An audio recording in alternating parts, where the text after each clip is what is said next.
तत्सवितुर्वरेण्यम् भर्गो देवस्य धीमहि धियो यो नः प्रचोदयात्। ॐ यस्य भूमि प्रमा अन्तरिक्षम् उतोदरम् दिवं यश्चक्रे मूर्धनम् तस्मै ज्येष्ठाय ब्रह्मणे नमः। सर्वोपनिषदो गावो दुग्धा गोपालनन्दन पार्थो वत्सः सुधीर्भोक्ता दुग्धं गीतामृतं महत्। दुग्धं गीतामृतं महत्। दुग्धं गीतामृतं महत्। सदा सदा के साथी मेरे तेरी जय जयकार करूं। हर पल सिमरूं नाम तेरा ही भवसागर से पार तरूं। ओम शांति शांति शांति। श्रीमद् भगवद गीता के पावन कथा प्रसंग में समुपस्थित सभी श्रोताबिंद भक्तजनों को मेरा सादर नमन। भगवद गीता के चौथे अध्याय के आज हम 31वें श्लोक से लेकर के अगले 6 श्लोकों का पाठ करने जा रहे हैं और धीरे धीरे हम इस अध्याय के उपसंहार की तरफ कदम बढ़ा रहे हैं। चर्चा चल रही है यज्ञ की और विगत प्रवचन में हमने सुना कि यज्ञ का क्षेत्र कितना बड़ा है। दुनिया के जितने भी उत्तम कार्य हैं, श्रेष्ठ कार्य हैं, उन छोटे बड़े कार्यों से लेकर के कहाँ ब्रह्मार्पणम ब्रह्म हविर समाधि लगाने की स्थिति तक के सारे जितने भी आयाम हैं सब इसके अंदर यज्ञ के अंदर समाहित हैं। आइए हम गीता की महिमा की पंक्ति दोहराते हैं, उसके बाद आज योगेश्वर हमारे लिए क्या संदेश दे रहे हैं उसे सुनेंगे।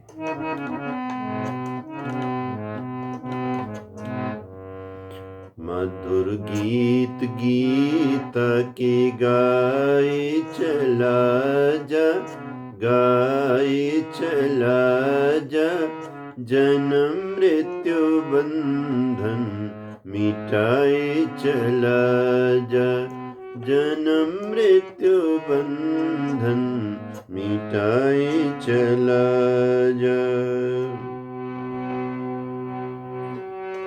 प्रभु में विश्व सारे का सारा, घट घट में कण कण में उसका बसारा, उसी पे जीवन लुटाए चला जा, लुटाए चला जा, जन्म मृत्यु बंधन मिटाए चला जा। गीता हमें लघुता से विराटता की तरफ इनवाइट करती है, बुलाती है कि इतने सुंदर मानव जीवन को तुम केवल अपने स्वार्थ की परिधि में घुमा करके खत्म मत करो, इसे विराटता की तरफ ले आओ। करो कर्म कर दो हरि के हवाले, पिए जाओ प्रभु प्रेम अमृत के प्याले ब्रह्मनिष्ठ आनंद पाए चला जा, पाए चला जा, जन्म मृत्यु बंधन मिटाए चला जा। मधुर गीत गीता के गाए चला जा, गाए चला जा, जन्म मृत्यु बंधन मिटाए चला जा, मिटाए चला जा। बोलिए नंदनंदन योगेश्वर श्री कृष्ण भगवान की जय। जितनी जितनी हम इस मंगलमयी वाणी की साधना करेंगे, श्रवण करेंगे, गायन करेंगे, मदद यानी मनन करेंगे, तो हम इस विश्व को सुंदर बनाने में कुछ न कुछ मदद करेंगे, हमारा कंट्रीब्यूशन होगा और वो भी एक यज्ञ हो जाएगा। ये जो हम गीता पढ़ रहे हैं ये स्वाध्याय यज्ञ है। कल हमने सुना था स्वाध्याय यज्ञान यज्ञाश्च यतयः संचिता व्रताः। मानो हम फिर से इस कथा से जुड़ करके अपने यज्ञ से जुड़ रहे हैं। आइए पाठ करते हैं।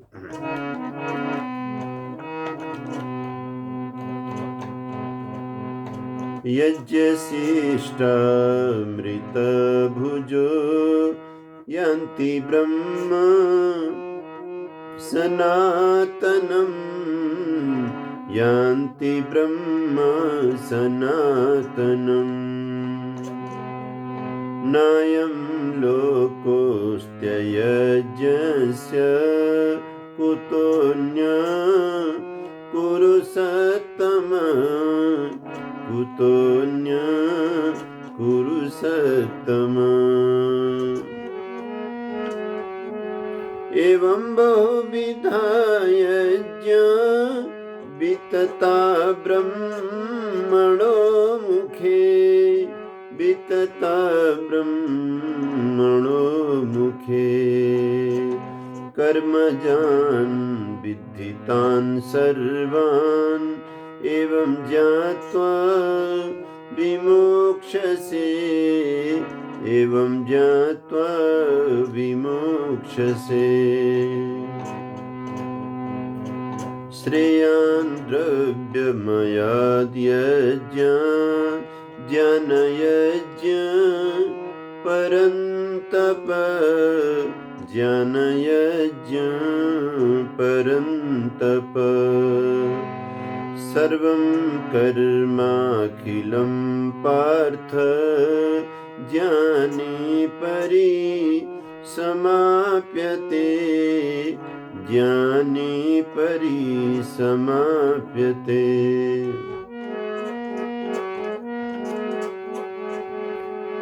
तद्विद्धि प्रणिपातेन परिप्रश्नेन सेवया, परिप्रश्नेन सेवया। उपदेक्षन्ति ते ज्ञानं ज्ञानिनस्तत्त्वदर्शिनः, ज्ञानिनस्तत्त्वदर्शिनः। एवं ज्ञात्वा यज्ञात्वा न पुनर्मोहम्, एवं यास्यसि पाण्डव, एवं यास्यसि पाण्डव।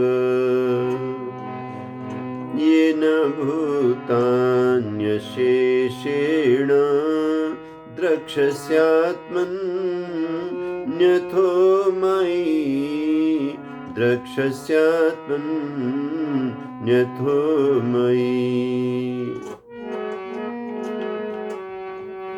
अपि चेदसि पापेभ्यः सर्वेभ्यः पापकृतं, सर्वेभ्यः पापकृतं।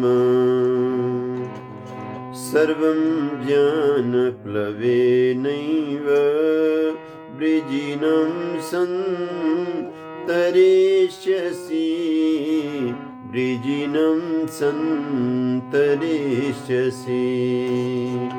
वृजिनं सन्तरिष्यसि वृजिनं सन्तरिष्यसि।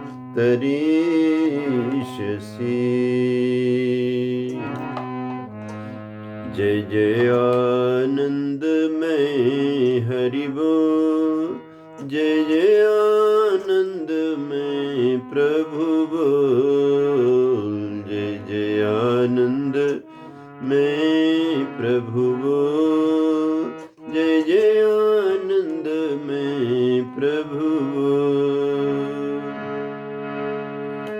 बिनु पग चले सुने बिनु काना, बिनु कर कर्म करे विधि नाना। बिनु पग चले सुने बिनु काना, बिनु कर कर्म करे विधि नाना। जय जय आनंदमय प्रभु बोल, जय जय आनंदमय प्रभु बोल। परमात्मा सर्वव्यापक हैं, सर्वांतर्यामी हैं, अपने सभी काम वो संकल्प मात्र से करते हैं। इस पर देखिए सभी संत सभी महात्मा एकमत हैं। इस संकीर्तन की ये लाइन जो हमने आपके समक्ष रखी, ये तुलसीदास जी महाराज की रचना है रामायण में, रामचरितमानस में, कि भगवान कैसे हैं। बिनु पग चले सुने बिनु काना, वो बिना पैर के हैं फिर भी सब जगह पहुँचे हुए हैं। सब पर्यगात जैसा श्रुति ने कहा, और हमारी तरह के कान नहीं है फिर भी सब कुछ सुनते हैं, हमारी तरफ से की आंखें नहीं हैं फिर भी सब कुछ देखते हैं, और हमारी तरह के हाथ नहीं है फिर भी सब कुछ वो करते वही हैं। जय जय आनंदमय प्रभु बोल, जय जय आनंदमय हरि बोल, हरि बोल हरि बोल, हरि बोल हरि बोल, हरि बोल हरि बोल, हरि बोल हरि बोल। जय जय आनंदमय प्रभु बोल, जय जय आनंदमय बोल, जय जय आनंदमय प्रभु बोल। बोलिए सच्चिदानंद भगवान की जय। उनकी ही अति कृपा हम सबके ऊपर सतत बरस रही है, और जब कभी भी योगेश्वर कृष्ण जैसी दिव्य सत्ताओं का इस धरा पर आगमन होता है तो समझ जाइए कि भगवान की विशिष्ट कृपा आरंभ हो गई है। कितने भाग्यशाली रहे होंगे वीरवर अर्जुन, पृथापुत्र पार्थ, वो धनंजय, जिन्हें सखा के रूप में कृष्ण प्राप्त हो गए, रिश्ते के रूप में कृष्ण प्राप्त हो गए। वैचारिक धरातल पर बहुत बड़ा सहारा उन्हें मिला हुआ था। इस बात का पूरा पता तो अब चल रहा है जब ये विश्व युद्ध के मुहाने पर जिंदगी आ गई है, और बड़ा भारी एक घोर घमासान युद्ध होने की सारी संभावनाएं खड़ी हो चुकी हैं।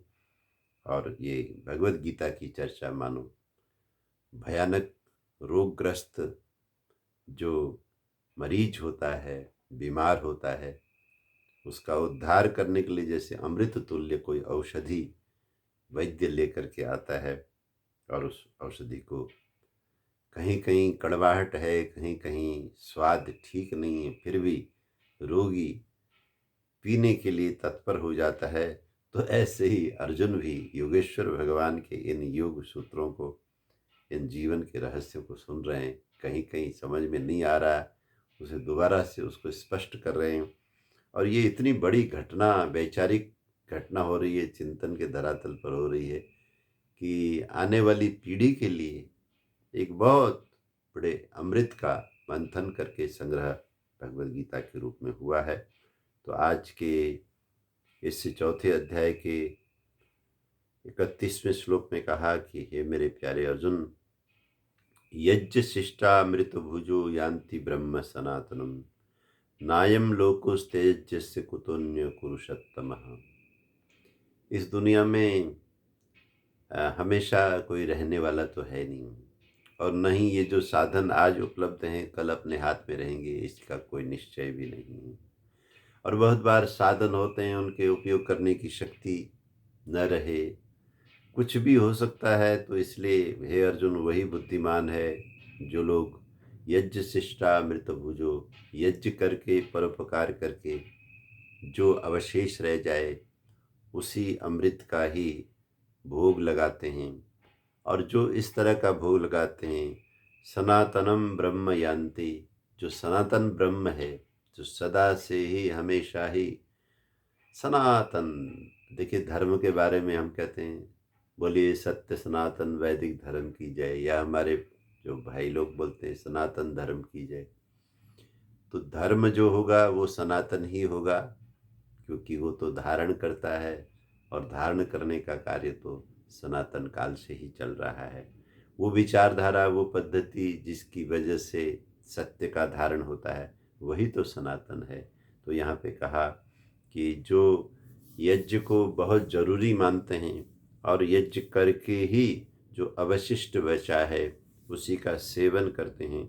ध्यान रखना, हमारी जितनी भी चीज़ें हैं उन सब से अगर यज्ञ होगा तो वो जो अवशिष्ट चीज़ें हैं वो यज्ञ शेष हो जाएंगी, वही प्रसाद है। ये जो भाव है कि हम बाज़ार से कोई चीज़ खरीदें और खड़े होकर के बोलें जी लो प्रसाद लो जी, ये तो एक साधारण बात हो गई। प्रसाद तो तब होगा जब हम किसी श्रेष्ठ कार्य के लिए उसका कुछ अंश अर्पण करेंगे, और जो बचेगा वो प्रसाद हो जाएगा। आपने 5 किलो हलवा बनाया और आप ले गए किसी पुण्य कार्य में, यज्ञ वेदी में, कथा में, जहाँ दिव्य ज्वालाएं अग्नि की जल रही थीं, और आपने वहाँ वो हलवा रखा, और रख करके उसमें से कुछ निकाल करके जब जब आपके धर्माचार्य ने, आपके उस यज्ञ का संचालित करने वाले पुरोहित जी ने कहा कि यहाँ सृष्टकृत चढ़ाइए, यहाँ ये नैवेद्य, यहाँ बलि वसुदेव चढ़ाइए, या अन्न भाग निकालिए, थोड़ा थोड़ा निकाल करके भी आप जब चढ़ा देते हो तो बचा हुआ सारा का सारा जो आप 5 किलो ले गए थे वो सब प्रसाद हो गया, क्योंकि उसका एक भाग यज्ञ के कार्य के लिए लग गया। ठीक इसी तरह से हमारे जीवन का ये जो समय है, जीवन काल, आयु जिसको बोलते हैं, इसका भी प्रसादीकरण हो जाएगा जब हम अपने जीवन में दिनचर्या बनाएंगे। 24 घंटे में कुछ समय हम नियत करेंगे परब्रह्म परमात्मा से जुड़ने के लिए, कुछ नियम बनाएंगे धर्म कार्य के लिए, राष्ट्र की सेवा के लिए, अपने धर्म ग्रंथों की रक्षा के लिए, अपने एक स्वार्थ के दायरे से बाहर आकर कुछ काम करने के लिए, तो शेष सारा समय यज्ञ शेष हो जाएगा, उसका हम भोग लगाएंगे। तो कहते हैं नायम लोकोस्त्यज्यस्य कुतोन्य कुरुसत्तम। हे कुरुवंश के श्रेष्ठतम पुरुष, मेरे प्यारे अर्जुन, जिस व्यक्ति ने इस जो ऊपर बताए गए इतने सारे यज्ञ हैं, इनमें से किसी न किसी यज्ञ का सेवन करके अपने साधनों को, अपने समय को, अपनी समझ को, अपने जीवन को सार्थक नहीं किया, उसके लिए न ये दुनिया है और न यहाँ से छोड़ने के बाद जो अगला जन्म है, न वो दुनिया है। अरे भाई, दुनिया तो उसी की होती है ना जो जिसके पास में कर्म की पूंजी होती है। तो जिसके पास में कर्म की पूंजी नहीं है, नायम लोकोस्तेज जैसे कुतोन्य कुरुसत्तमः, तो न तो ये दुनिया उनके लिए है, न वो दुनिया उनके लिए है। बहुत अच्छा प्रसंग है, बीरबल अकबर का प्रसंग है, क्योंकि मैंने कल भी निवेदन किया था कि थोड़ा थोड़ा हिंदू जागरण, थोड़ा थोड़ा आर्य जागरण, थोड़ा थोड़ा हमारी जो ऋषि मुनियों की संतान है, इसके अंदर ये बोध आ रहा है कि हम बहुत बड़े भाग्यशाली समाज के सदस्य हैं।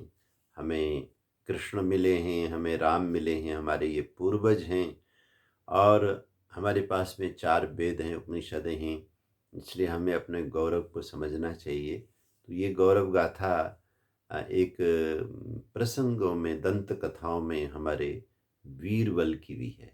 बीरबल बहुत बड़े विद्वान ब्राह्मण थे और कहते हैं अकबर के दरबार के सबसे ज़्यादा प्रतिभाशाली मंत्री होने के कारण बहुत बार जो मॉमडन मंत्री थे, क्योंकि सर्वाधिक तो उन्हीं का राज्य था, उन्हीं के मंत्री थे, उन्हीं के संतरी थे, उन्हीं का ही सारा जो नीति नियम है वो सब लागू था।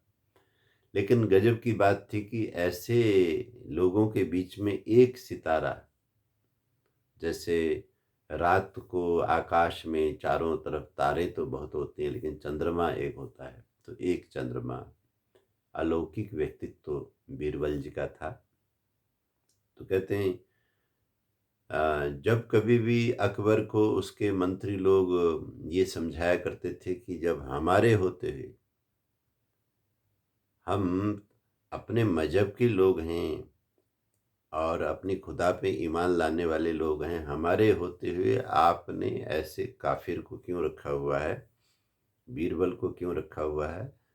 तो अकबर कहा करता था कि उसका कारण ये है कि जो समझ, जो अद्भुत प्रतिभा, जो बुद्धि, जिसको ये लोग सरस्वती कहते हैं, जो बीरबल के पास में है, तुम्हारे पास में, जिस दिन मुझे वो चीज़ मिल जाएगी तो मैं इसको हटा दूंगा और तुम्हें रख लूँगा। आज तक तो मुझे ऐसी बुद्धिमत्ता मिली नहीं जो बीरबल के पास में है। तो समय समय पर इस बात को सिद्ध करने के लिए अकबर उल्टे सीधे प्रश्न पूछकर बीरबल को मजबूर करता था कि इन सारे बुद्धिमानों के बीच में, सैकड़ों हजारों सांसदों के बीच में, नगराधिपतियों के बीच में बीरबल की बुद्धिमत्ता सिद्ध की जाए। तो कहते हैं एक बार पूछा, अकबर ने बीरबल से पूछा है कि हे बीरबल, तुम मेरे लिए 6 जने इस समाज से, इस राष्ट्र से, इस सारे शहर से या गांव से, कहीं कहीं से भी मुझे 2 जने अब के चाहिए और मुझे 2 जने तब के चाहिए और मुझे 2 जने अब के न तब के चाहिए। ये 6 जने मुझे ला करके दे दो। निसंशय इस तरह का प्रश्न भी पूछने वाले ने काफ़ी मेहनत की होगी, और लेकिन प्रश्न इस तरह से पूछा गया है कि जिसका कुछ भी समझ में नहीं आता है। तो कहते हैं बीरबल ने कहा कि ये तो काम बहुत सरल है, कोई भी कर सकता है। तो वैसे भी जो आपके मंत्रीगण हैं वो मेरे प्रति ईर्ष्या की भावना रखते हैं, तो किसी की भी ड्यूटी लगा दीजिए, ये 6 जने तो लाने हैं। पूरा नगर भरा हुआ है, शहर भरा हुआ है, गांव भरे हुए हैं, कहीं से भी ये 6 जने मिल जाएंगे। तो लाने कौन से हैं? 2 अब के लाने हैं, 2 तब के लाने हैं और 2 अब के न तब के लाने हैं। जैसा कि ये श्लोक चल रहा है, नायम लोकोस्तेजस्य कुतोन्य कुरुसत्तमः। हे कुरुनंदन, जिस व्यक्ति ने जीवन में पुण्य नहीं कमाया, साधना नहीं की, योगाभ्यास नहीं किया, ये जो ऊपर बताए हुए तरह तरह के श्रेष्ठ कार्यों में से एक भी कार्य नहीं किया है, उनके लिए तो ना ये दुनिया है ना वो दुनिया है। लगभग इससे मिलती जुलती बात इस अकबर बीरबल के प्रसंग में मुझे स्मरण हुआ आई। तो कहते हैं सभी मंत्रियों ने कहा कि हाँ हाँ बिल्कुल बिल्कुल, इस बार हमको समय दिया जाए, हम करके दिखाएंगे। तो कहते हैं इसके लिए 1 सप्ताह का समय निर्धारित किया गया। तो मंत्री लोगों ने मीटिंगें की, 2 अब के कौन हो सकते हैं, 2 तब के कौन हो सकते हैं, तरह तरह के व्यक्तियों पर सबने 1 सप्ताह तक बहुत बैठकें की, बहुत सेमिनार किए, बहुत तरह तरह के तर्क वितर्क किए, लेकिन ये निर्णय नहीं हुआ कि 2 अब का किसको माना जाए, 2 तब का किसको माना जाए, जो अब का न तब का किसको माना जाए। तो कहते हैं उन सब ने कहा कि ये जो हमारा अकबर है, इसकी बुद्धि भ्रष्ट हो गई है। ऐसी बातें रखता है जिसका न कोई सिर है न कोई पैर है। हालांकि आज तक इसके पूछे हुए प्रश्नों का उत्तर बीरबल ने देकर के बहुत नाम कमाया है, लेकिन ये ऐसा कठिन प्रश्न उलूल जलूल उसने बीरबल को भी नीचा दिखाने के लिए किया है। इसलिए भाई, 1 सप्ताह हो गए, कल आखिरी दिन है, हमसे कुछ बनने पड़ता है। ऐसा ना हो कि कोई उल्टी चीज़ करें और हम मजाक के पात्र बने, बोल देते हैं कि बादशाह, ये कोई होने वाला काम नहीं, इस प्रश्न का कोई जवाब नहीं, ऐसे कोई 6 व्यक्ति होते नहीं। तो कहते हैं जब अगले दिन ये निर्णय लेकर के सब मंत्रीगण आ गए, तो हंसते हुए अकबर ने मंत्रिमंडल से कहा कि बीरबल जी से पूछते हैं, भाई ये जो मैंने प्रश्न पूछा है इसका कोई उत्तर है भी या नहीं, ऐसे उलूल जुलूल मैंने पूछा है। तो कहते हैं, बीरबल से कहा, बीरबल बताइए, जैसा कि इन सब सांसदों का, सबका, मंत्रियों का निर्णय है कि ये तो प्रश्न ही उचित नहीं है, इसका कोई उत्तर नहीं बनता है, तो आपने कैसे उस दिन कहा कहा था कि ये हो जाएगा। तो कहते हैं, बीरबल खड़े हो गए, कहने लगे, बादशाह ये हो जाएगा, आप आदेश कीजिए, मैं ले आता हूँ इन 6 जनों को। तो सबके बीच में बीरबल को कह दिया गया कि आप ये 6 जने लाइए। तो कहते हैं उन्होंने एक दिन का समय मांगा। अगले दिन वो गए यमुना के तट में। वहाँ जाकर के कुछ लोग जो सैर करने के लिए आए हुए लोग थे, उनके बीच में नगर के 2 बड़े श्रेष्ठी जन, जिन्होंने नगर में बहुत दान पुण्य किया हुआ था, गौशालाएं बनवाई हुई थी, धर्मशालाएं बनवाई हुई थी, जिनके दरवाजे में जाके कोई खाली नहीं आता था। तो सैर गांव में यमुना जी के तट में तैरते हुए ये दोनों मित्र सेठ भी मिल गए और जाकर के बीरबल ने कहा कि आप दोनों को बादशाह ने याद किया है, राजा ने याद किया है, इसलिए आपको मेरे साथ चलना है। तो अपने सिपाहियों से बोला कि इन दोनों को सम्मानपूर्वक दरबार में ले चलो। उसके बाद में बीरबल चले गए उन लोगों के पास में जो आ, ऐसे लोग थे जिनका वर्तमान का जीवन तो सुखी नहीं था, लेकिन जीवन में उलझनें बहुत थी। वो जानते थे पर्सनली, क्योंकि बीरबल एक सामाजिक व्यक्ति थे, साधक भी थे, विद्वान भी थे, वेद पाठी भी थे, याज्ञिक भी थे, गायत्री के अनन्य उपासक थे, तभी उनकी बुद्धि इतनी प्रबल थी, इतनी अद्भुत थी, प्रत्युत्पन्न मति।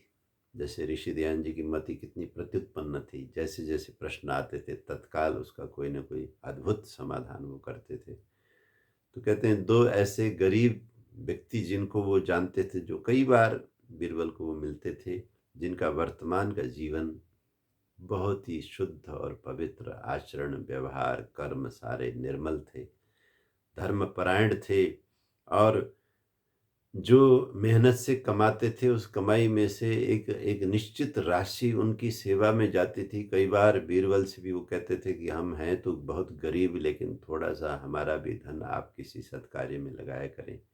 तो ऐसे सज्जन जो निर्धन थे, उन दोनों से कहा कि आपको भी बादशाह ने याद किया है।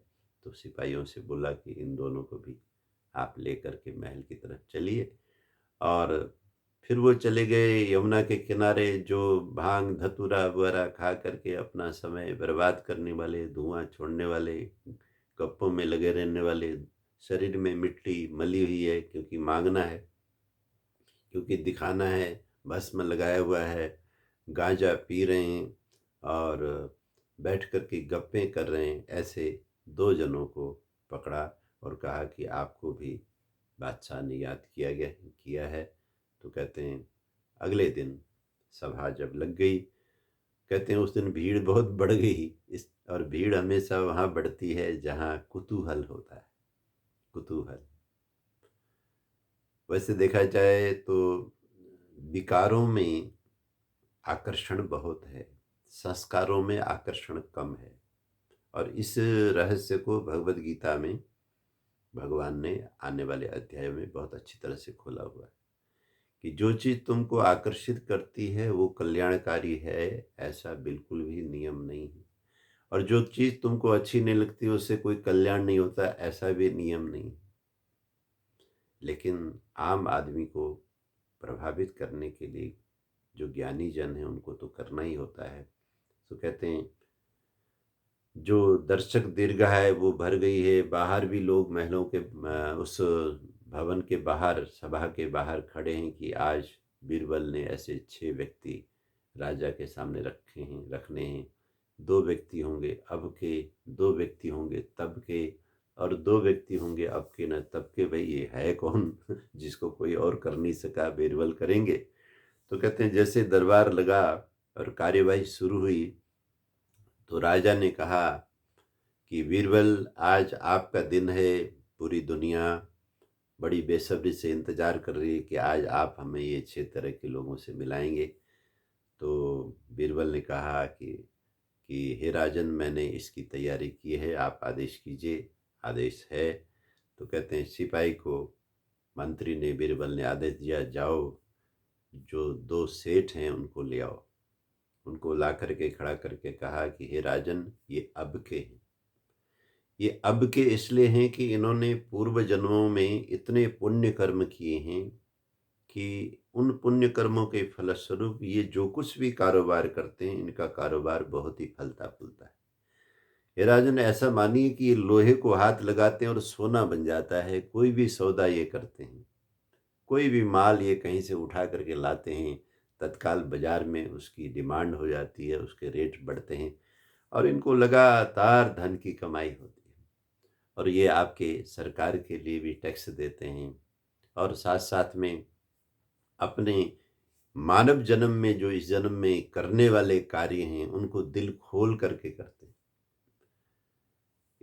ये इतना दिल खोल करके करते हैं कि इनके दरवाजे से कोई भूखा नहीं जाता, कोई याचक खाली हाथ नहीं जाता, कोई आचार्य, कोई ब्रह्मचारी, जिन या कोई समाज सेवी जिन्होंने राष्ट्र के, समाज के, धर्म के कार्य करने हैं, इनके द्वार से, इनके ऑफिस से झोलियां भर करके जाते हैं और इनका ये शुभान करता है। अब अगर वर्तमान किसी का है तो इन दोनों का है। इसलिए हे राजन, ये 2 अब के।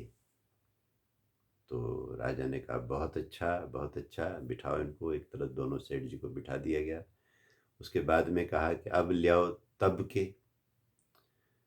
तो कहते हैं बीरबल ने सिपाही को आदेश दिया कि जाओ वो जो 2 गरीब व्यक्ति हैं, सज्जन व्यक्ति हैं लेकिन हैं वो गरीब, उन दोनों को लेकर के आओ। जब उनको लाया गया तब बीरबल ने समझाया कि ये ब्राह्मण हैं, तपस्वी हैं, साथ में अपना छोटा सा काम भी करते हैं, लेकिन इनका स्वाध्याय ऐसा है, इनका जीवन इतना सुंदर है। समय पर ये लोग उठते हैं, सात्विक शाकाहार भोजन करते हैं, अहिंसा धर्म का पालन करते हैं, ब्रह्मचर्य का पालन करते हैं, अपने घर परिवार में अपने बालकों को सबको धर्म पर ये चला रहे हैं।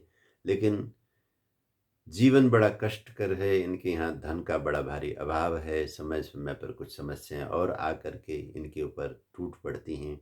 फिर भी वर्तमान तो हे राजन इनका बहुत ही क्लेश से भरा हुआ है, अभाव से भरा हुआ है, दिक्कतों से भरा हुआ है। इसलिए इनको हम अब का तो कह नहीं सकते, लेकिन ये जो कुछ भी इनके पास में भगवान का दिया हुआ है उसमें से ये परोपकार करने में हमेशा आगे रहते। कहीं न कहीं किसी न किसी रूप में वो अपने साधनों को भेज करके प्रभु की सृष्टि में जहाँ कहीं भी ज़रूरत की अग्नि जल रही है, उस अग्नि में इनकी आहुति ज़रूर पड़ती है। इसलिए मुझे पक्का विश्वास है कि हे राजन, ये अब के यानी कि इस जीवन के तो नहीं हैं, क्योंकि इस जीवन में तो पूर्व जन्म के किन्हीं पापों के कारण काफ़ी कष्ट ये दोनों झेल रहे हैं। लेकिन इस जीवन में ये जो कुछ भी कर रहे हैं, धर्म कमा रहे हैं, पुण्य कमा रहे हैं, इस वजह से ये तब के हैं जो इनका आने वाला जन्म है। ये जन्म, आने वाला जो समय भविष्य है, वो भविष्य इनका बहुत ही अच्छा होने जा रहा है। इसलिए मैं ये मानता हूँ कि ये तब के। तो राजा ने उन दोनों के बारे में ख्याति सुनी हुई थी। तो राजा समझ गया कि बीरबल ने कमाल कर दिया, ये जो तब के हैं, बिठाओ जी, बैठ गए। उसके बाद में अकबर ने भरी सभा में कहा कि बीरबल आपने अब के भी दिखा दिए और तब के भी दिखा दिए, अब जरा दिखाओ ना अब के ना तब के दो। तो कहते हैं वो जो गंजेड़ी दो बंदे थे, सिपाहियों से कहा कि उन दोनों को बुला लाओ। उनको खड़ा करके कहा कि हे राजन, हे बादशाह, न इन्होंने पूर्व जन्म में कोई पुण्य कर्म किए थे, सत्संग किया था, दान पुण्य किया था कि इनका अच्छे घर में जन्म होता, ये भिखारियों के यहाँ पैदा हो गए। ऐसे ही अपना समय पास करने वाले झूठ बोल करके, तरह तरह की वेशभूषा बनाकर, कभी भस्म रमा करके साधु बन करके लोगों को ठगते हैं, कभी नशेड़ी बनकर बैठते हैं, कभी जुआ खेलते हैं, तरह तरह के अनर्थों में इनका समय यमुना के किनारे बीतता है। तो ये पूर्व जन्म का भी इनका कोई अच्छा कर्म नहीं रहा है, इसलिए ये अब के नहीं बने। और क्योंकि अब भी अच्छा कार्य नहीं हो रहा है, इनको ये समझ नहीं है, इनको ये अकल नहीं है कि ये जीवन जो है कर्म व्यवस्था से चलता है। चारों वेदों में, उपनिषदों में, हमारे धर्म ग्रंथों में, भगवत गीता में कितनी सुंदर कर्म फिलॉसफी समझाई गई है। और यमुना के तट पर कथा वार्ता होते हैं, लोग सुन सुन करके अपना जीवन का उद्धार कर रहे हैं, लेकिन इनके कानों में जूं नहीं रिकती, ये वैसे के वैसे पड़े हैं।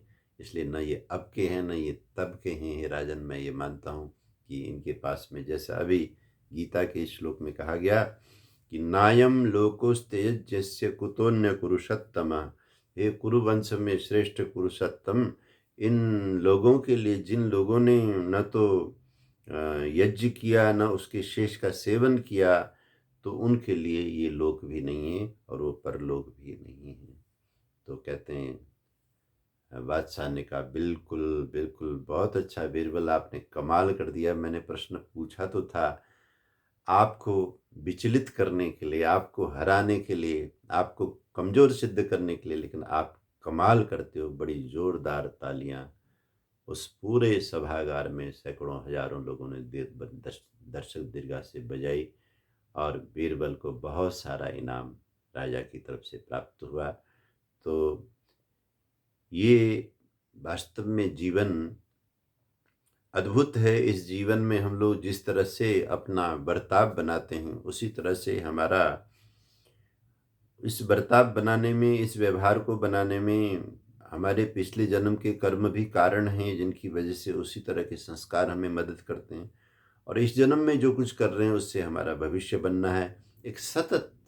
जैसे आप क्योंकि जब भी मैं आपकी सेवा में आता हूँ तो निश्चित ही मानी मुझे बड़ा ही आनंद आता है जब मैं हरिद्वार में गंगा माता के तट पर अपने आश्रम में, अपनी कुटिया में, वैदिक योगाश्रम में बैठकर साधन भजन करता हूँ। तो मुझे लगता है कि ऋषि दयानंद जी का, गुरु ब्रिजानंद जी का और उससे पहले के जितने भी देवजन हैं, तपस्वी जन हैं, उनका कुछ न कुछ आशीर्वाद मुझे है, जिसकी वजह से मुझे ये चीज़ें अच्छी लगती हैं। बचपन से ही माता पिता का आशीर्वाद ऐसा मिला है। तो मैं गंगा जी से बहुत सारी शिक्षाएं समय समय पर लेता रहता हूँ। और जब आप जैसे लोग मेरे से कहते हैं कुछ बोलिए, तो इस शिक्षा आपके सामने भी रखता हूँ कि ये जीवन तो बंधुओं गंगा जी की धारा की तरह ही तो है। पीछे से लहर आ रही है, सामने दिख रही है और वही लहर आगे जा रही है। जो पीछे से आ रही है ना, वही सामने होती है, और वो जो सामने होती है वही आगे जाती है। ऐसा ही हमारा ये सब कर्मों का खेल है। हम अब के, तब के, अब के न तब के अपने ही कर्मों से बनते रहते हैं। इसलिए किसी भक्त ने बहुत अच्छा गाया, तुझे जन्म मिला अनमोल रे प्राणी, दाता की जय बोल। तुझे जन्म मिला अनमोल रे प्राणी, दाता की जय बोल, दाता की जय बोल। तुझे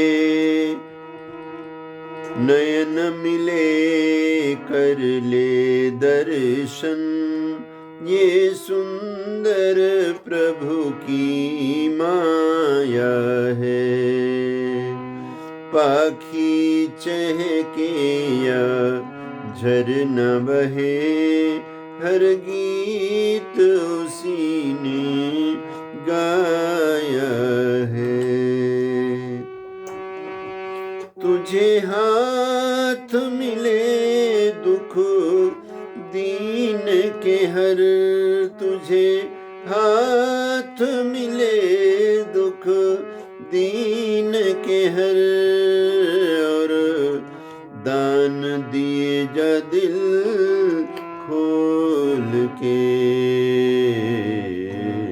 तुझे जन्म मिला अनमोल रे प्राणी, दाता की जय बोल, दाता की जय बोल।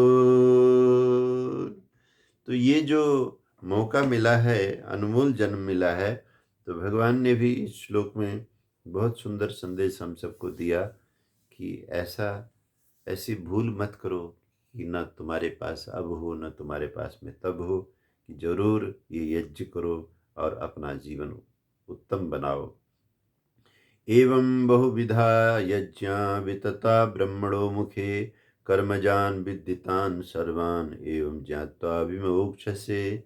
इस तरह के बहुत तरह के यज्ञ को ब्रह्मण मुखे, जो वेद हैं, वेद को भी ब्रह्म कहा गया है, कि भगवान की जो अमर वेद वाणी है उसको, उसका सहारा लेकर, उसको माध्यम बनाकर, उसके समक्ष बैठकर, उसकी स्थापना करके जो भी यज्ञ ये सब किए जाते हैं, यानी कि वेदानुकूल ये सब यज्ञ किए जाते हैं।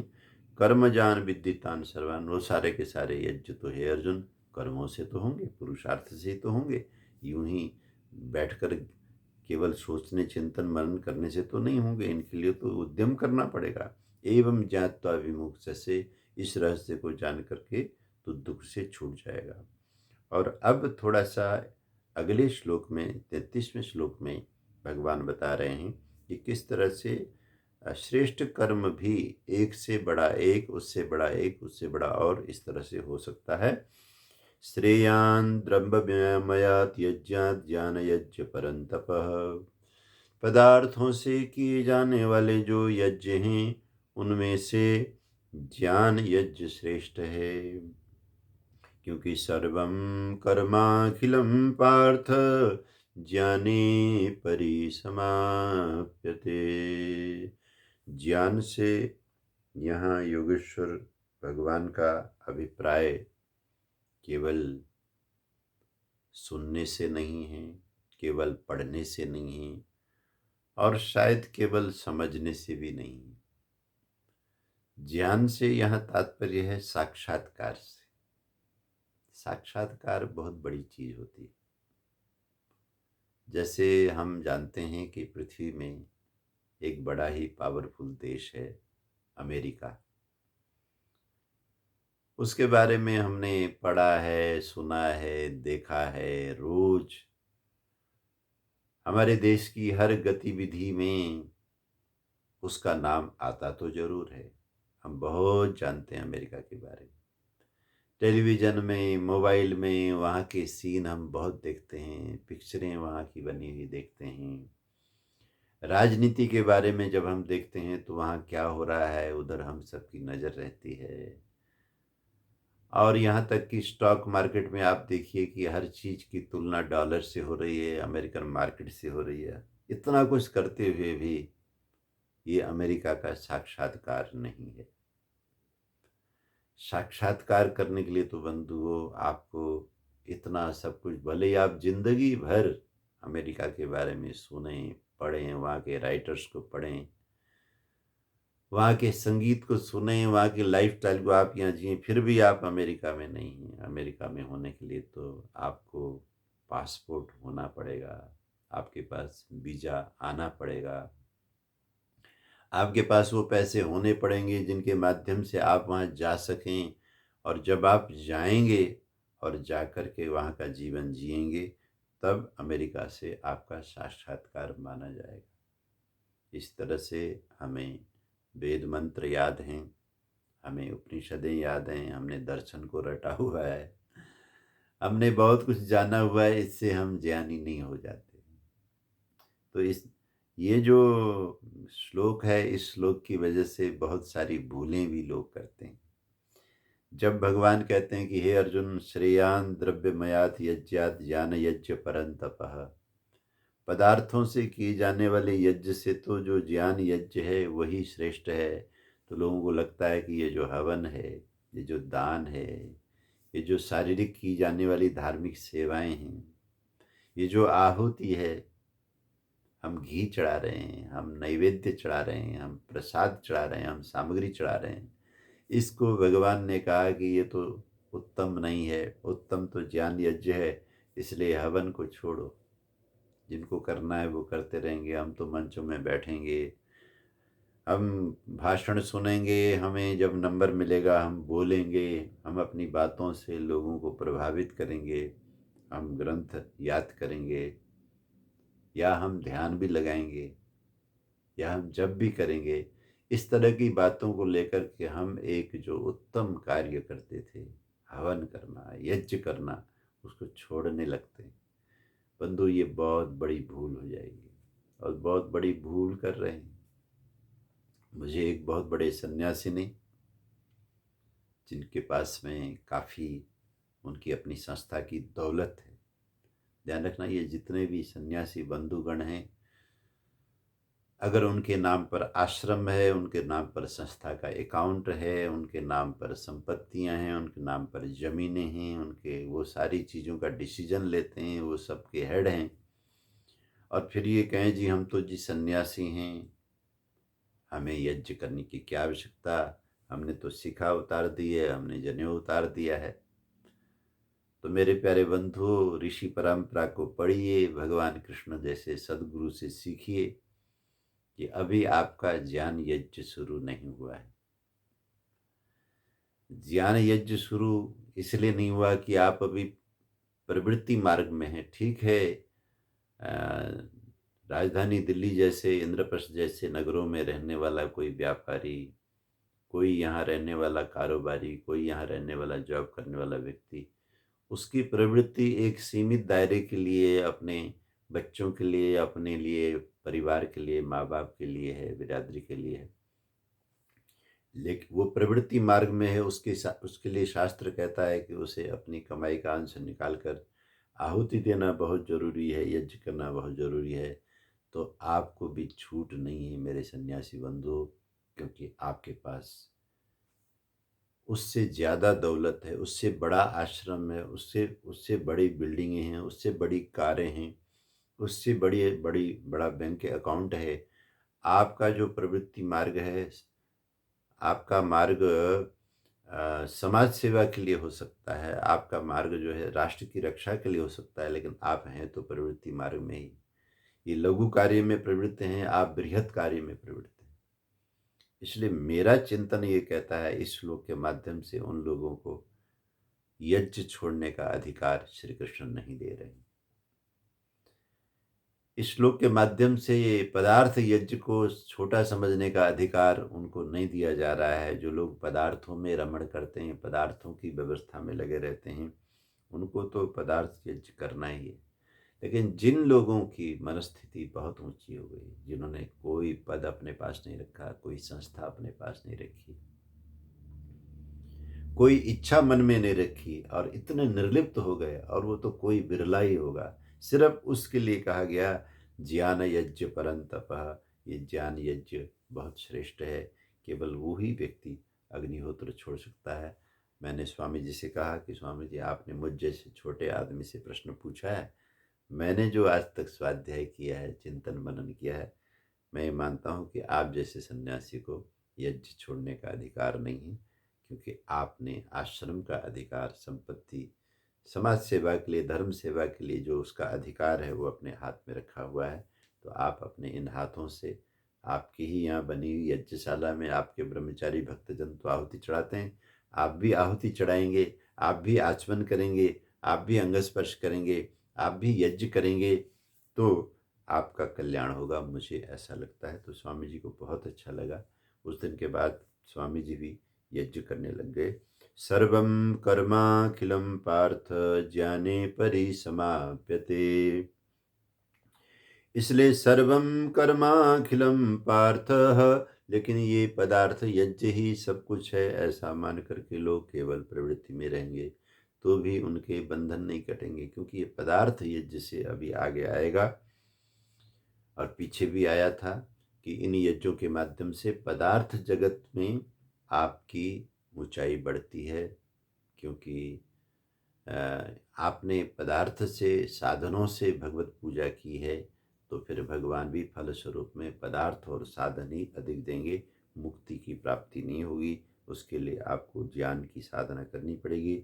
सर्वं कर्माखिलं पार्थ ज्ञाने परिसमाप्यते। हे पृथा पुत्र, सभी कर्मों का परिसीमन हो जाता है, समापन हो जाता है कि जब वो वाला ज्ञान पैदा हो जाता है, वो ब्रह्म ज्ञानी का जैसा ज्ञान आदि शंकराचार्य जी का था, जैसा ज्ञान ऋषि दयानंद जी का था, जैसा ज्ञान बुद्ध को हो गया, जिस तरह का ज्ञान सुखदेव जी महाराज को था, उनके पूज्य पिताजी व्यास ऋषि जिन्होंने ये सब हमें ज्ञान प्रदान किया है, और जिस जगह में बैठ के हम लोग ज्ञान चर्चा करते हैं उस गद्दी का नाम भी व्यास गद्दी है।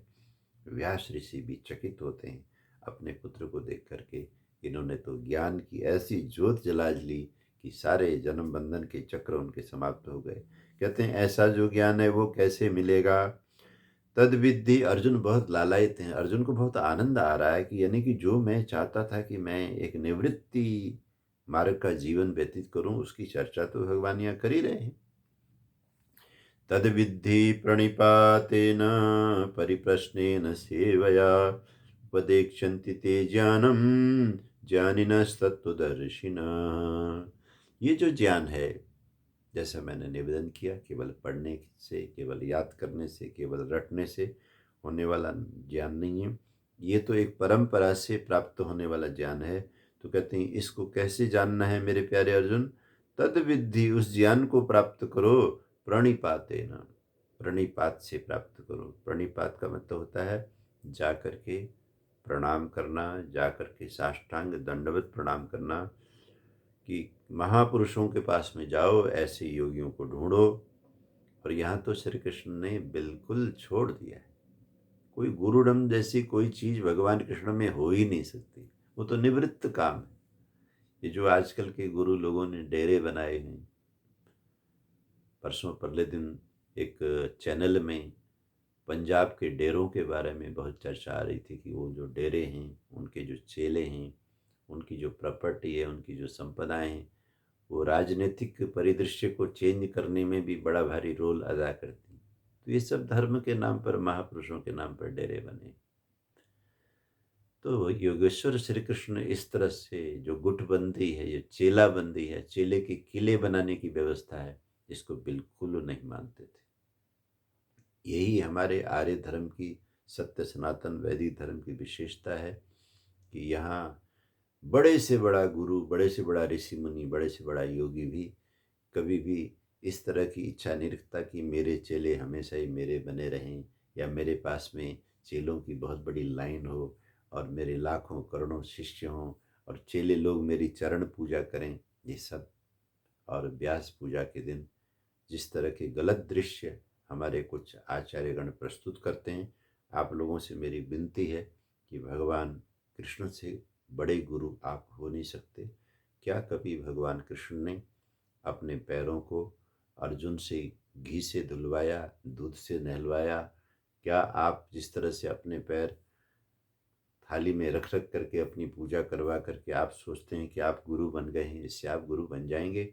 नहीं। देखिए, एक सहज जो शिष्य का आचरण है, वो उस परम गुरु के लिए जो पहुंचा हुआ है, जिसने अपने सारे बंधन काटे हैं, उसके यहाँ जाने के लिए शिष्य को तो ये समझाया जा रहा है कि तद्विद्धि प्रणिपातेन परिप्रश्नेन सेवया।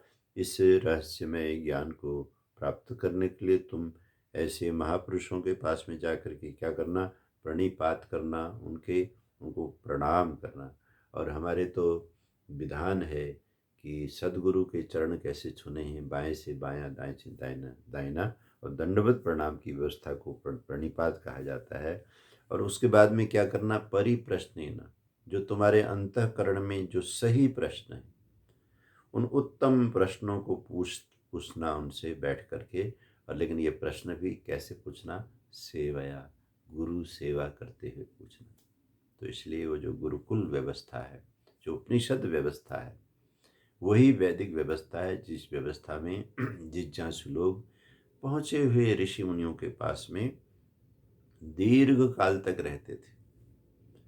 यहाँ तक कि बड़े बड़े राजा महाराजा भी साधारण वेशभूषा में ऋषियों के आश्रम में रहकर उनके यहाँ की गाय की सेवा करते थे, उनके यहाँ यज्ञशाला का लेपन करते थे, उनकी यज्ञशाला के लिए समिधाएँ काट करके लाते थे, गुरु वस्त्र का प्रक्षालन करते थे, और इस तरह से गुरु के आदेश का पालन करते हुए बागवानी का, खेती बाड़ी का काम भी संभालते थे। ये सेवा होती है, शारीरिक सेवा भी बहुत ज़रूरी है।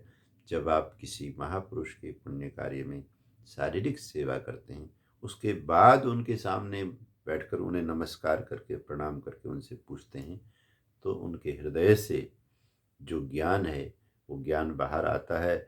उपदेक्षन्ति ते ज्ञानम ज्ञानिनस्तत्वदर्शिनः, इस तरह से जो तत्वदर्शी ज्ञानी हैं ये तुम्हें उपदेश करेंगे। यज्ञात्वा न पुनर्मोहम् एवं यास्यसि पांडव, येन भूतान्यशेषेण द्रक्ष्यस्यात्मन्यथो मयि। जब इस तरह से तू साधना कर लेगा, इस तरह से महापुरुषों से ज्ञान प्राप्त कर लेगा, तो फिर न पुनर्मोहम यास्यसि, फिर तुझे इस तरह का अपने पराये का, अपने घर परिवार का, अपने इस तरह का कोई मोह नहीं होगा। सबके प्रति तेरे अंदर कर्तव्य भावना होगी, मोह भावना नहीं होगी। फिर क्या क्या करेगा, ये न भूतान यशेषण, उस ज्ञान प्रसाद में चढ़ करके, उस सुंदर ऊंचाई में आ करके तू क्या करेगा, ये न भूतानि अशेषण, समस्त भूतों को अशेष रूप से, समग्रता को, द्रक्ष्यसि आत्मनि, अब एक ही परमात्मा में तू सबको बैठा हुआ देखेगा।